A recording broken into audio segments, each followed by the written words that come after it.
आप पर एक एफआईआर हुआ है, आप पर हुआ है, बबीता मिश्रा जी पर एफआईआर हुआ है। क्या सच्चाई है, क्यों एफआईआर हुआ? देशवा न्यूज अब होने वाला है बंद। सिंह पवन सिंह का मुद्दा चला रहे हैं, उन सभी लोगों को जेल होगा। डर जानते हैं, डर बहुत कुछ करवाता है। डर हो गया है पवन सिंह को।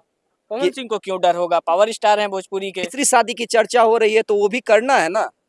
तो ये तो कहीं नहीं लिखा हुआ है संविधान में भी कि तीसरी शादी नहीं कर सकते, चौथी शादी नहीं कर सकते। बिल्कुल कर सकते। आपको इलेक्शन में वोट भी चाहिए, पति को घुमाना भी है, मांग में सिंदूर भी भरना है दिखावे के लिए, और कोई आपसे सवाल भी ना करे। लेकिन पवन सिंह जी तो ये नहीं कह रहे हैं कि हम ज्योति सिंह को छोड़ रहे हैं। क्या अब अमित झा जेल जाने के लिए तैयार हैं क्योंकि एफआईआर हो गया है अमित झा पर? अच्छा, मुझे हंसी आती है। अच्छा, हंसी क्यों आ रही है?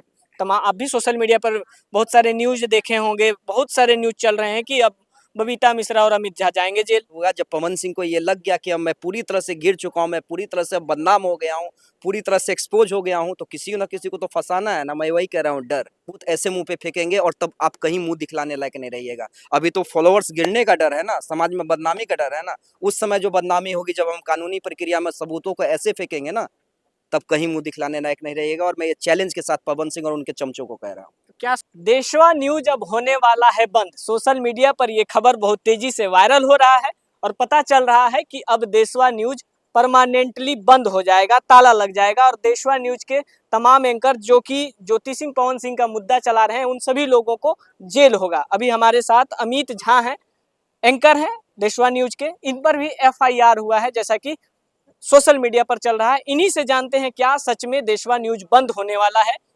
भैया सबसे पहले स्वागत है, कैसे हैं? बहुत बहुत धन्यवाद आपको, और बहुत बहुत धन्यवाद कि आपने जो भी आपके मन में सवाल है, जो भी सोशल मीडिया पे चल रहे हैं, तो आपने सीधे हमसे जानना चाहा कि आखिर चल क्या रहा है, और मैं उपस्थित हूँ आपके सारे सवालों का जवाब देने के लिए। सीधा सीधा, क्या देशवा न्यूज परमानेंटली बंद होने वाला है? क्या देशवा न्यूज का शटर डाउन होने वाला है? क्योंकि सोशल मीडिया पर बहुत सारे वीडियो चल रहे हैं जिसमें बताया जा रहा है कि देशवा न्यूज अब परमानेंटली के लिए बंद होगा।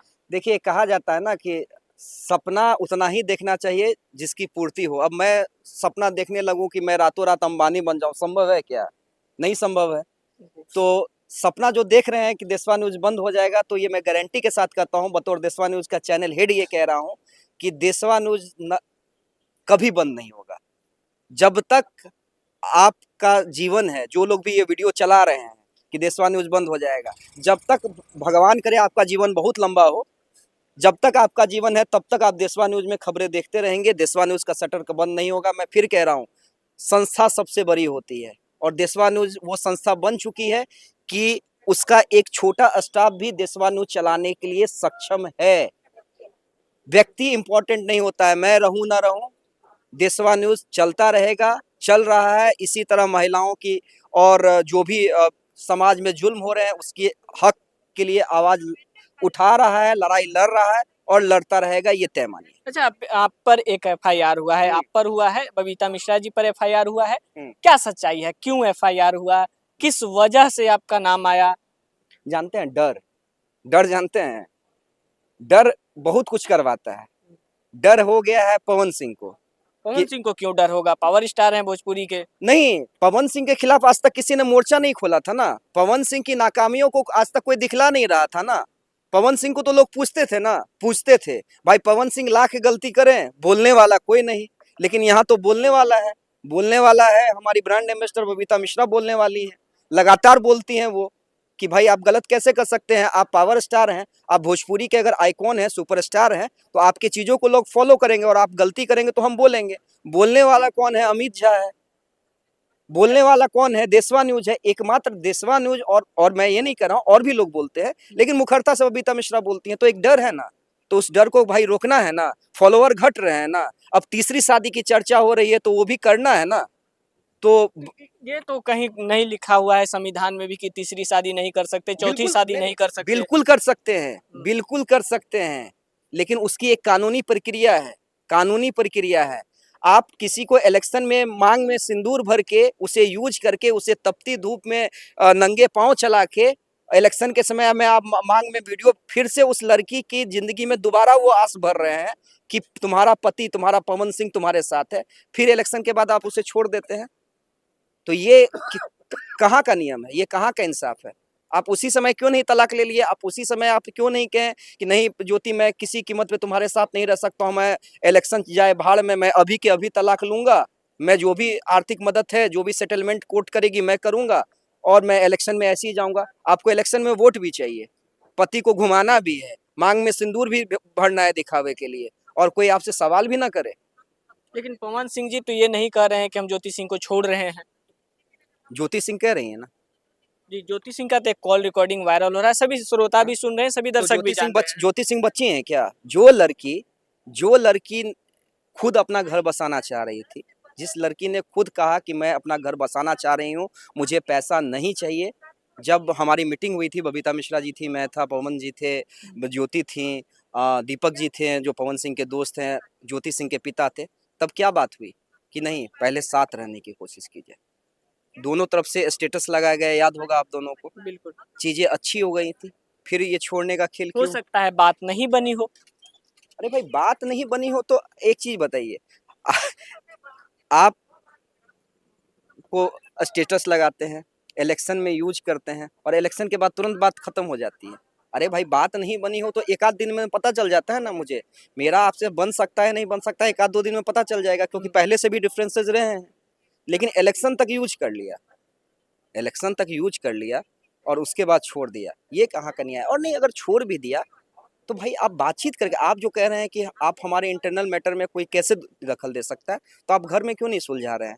आप घर में ये चीज़ क्यों नहीं ये कर रहे हैं कि भाई हम अलग नहीं रह सकते हैं, चलो कानूनी तौर पे अलग हो जाते हैं, ये तुम्हारा हिस्सा रहा, ये मेरा पार्ट रहा, चलिए आज से हम लोग एक अच्छे दोस्त की। क्या बॉलीवुड में तलाक नहीं होते हैं क्या? बिल्कुल क्या होते हैं। अरबाज खान और मलाइका अरोड़ा खान के तलाक नहीं हुआ है क्या? लेकिन देखिए आज कितना अच्छा संबंध है, जब मलाइका अरोड़ा खान के पिता का देहांत हुआ, उन्होंने आत्महत्या कर लिया, अरबाज खान साथ नजर आए कि नहीं आए? बिल्कुल है।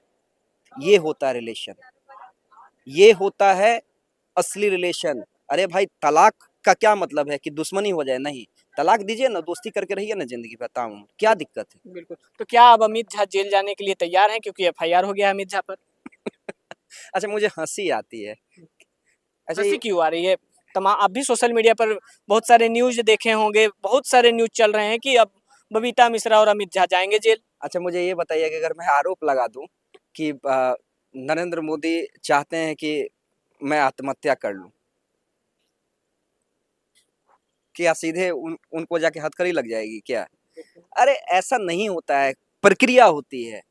आरोप लगाया गया ना, एक आवेदन दिया गया, उसकी जांच होगी, उसमें बातचीत होगी, उसमें जिस लड़की का जिक्र किया गया है कि मेरी पत्नी ज्योति सिंह को, तो ज्योति सिंह से सबसे पहले पूछताछ होगी ना, हाँ, कि जो ज्योति जी क्या वाकई ऐसा है? और ज्योति का जो कॉल रिकॉर्डिंग वायरल हुआ है उसमें तो ज्योति कह रही है कि मेंटल रूप से मुझे प्रताड़ित पवन सिंह कर रहे हैं, और जो म्यूजिक डायरेक्टर है संतोष सिंह कह रहे लेकिन हैं। आरोप तो लग रहा है बबीता मिश्रा और अमित झा पर कि उन्होंने जिस प्रकार से आवेदन में लिखा हुआ है साफ तौर पे। इसी बदनामी से बचने के लिए, इसी जब ज्योति का कॉल रिकॉर्डिंग वायरल होगा, जब पवन सिंह को ये लग गया कि अब मैं पूरी तरह से गिर चुका हूं, मैं पूरी तरह से बदनाम हो गया हूं, पूरी तरह से एक्सपोज हो गया हूं, तो किसी न किसी को तो फंसाना है ना। मैं वही कह रहा हूं, डर, किसी न किसी को तो फंसाना है ना। लेकिन हमें फंसाना इतना आसान नहीं, क्योंकि हम लोग पढ़े लिखे लोग हैं। मैं फिर कह रहा हूँ, पढ़े लिखे लोग हैं, कानून अच्छे तरीके से जानते हैं, आपसे ज्यादा जानते हैं कि कानूनी प्रक्रिया क्या होती है। और जब कानून के तहत आप आइएगा ना तो और कहीं नहीं टिकिएगा, अभी भी नहीं टिक पा रहे हैं, जब कानूनी प्रक्रिया में हम भी जाएंगे ना तो कहीं नहीं टिकिएगा। एक एक सबूत ऐसे मुंह पे फेंकेंगे और तब आप कहीं मुंह दिखलाने लायक नहीं रहिएगा। अभी तो फॉलोअर्स गिरने का डर है ना, समाज में बदनामी का डर है ना। उस समय जो बदनामी होगी, जब हम कानूनी प्रक्रिया में सबूतों को ऐसे फेंकेंगे ना, तब कहीं मुंह दिखलाने लायक नहीं रहिएगा। और मैं ये चैलेंज के साथ पवन सिंह और उनके चमचों को कह रहा हूँ। क्या सबूत रखे हैं? अब ये तो मैं कानून के समय, इतना मान लीजिए, इतना सबूत है कि पवन सिंह का एक एक गुनाह एक्सपोज हो जाए। बिल्कुल। तो ये हमारे साथ अभी थे अमित झा जी, जो कि देशवा न्यूज के एंकर हैं, जिन पर एफआईआर भी हुआ है, और तमाम वीडियो जो चल रही है सोशल मीडिया पर कि देशवा न्यूज अब बंद होने वाला है, बंद होने के कगार पर है, सारे बातों को इन्होंने रखा। तो बाकी आपका क्या प्रतिक्रिया है, अपना राय कमेंट बॉक्स में जरूर दीजिएगा। फिर मिलते हैं एक और अपडेट के साथ, तब तक के लिए जय हिंद।